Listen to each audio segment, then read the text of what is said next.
মুছবে না কোনো দিন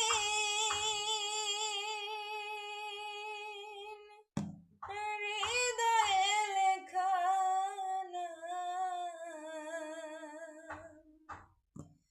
ভালোবাসি আমি যারে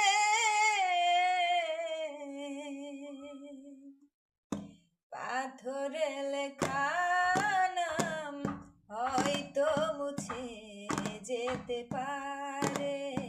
ও পাথরে লেখা নাম হয়তো মুছে যেতে পারে। মুছবে না কোনো দিন হৃদয়ে লেখা নাম ভালোবাসি আমি যারে পাথরে লেখা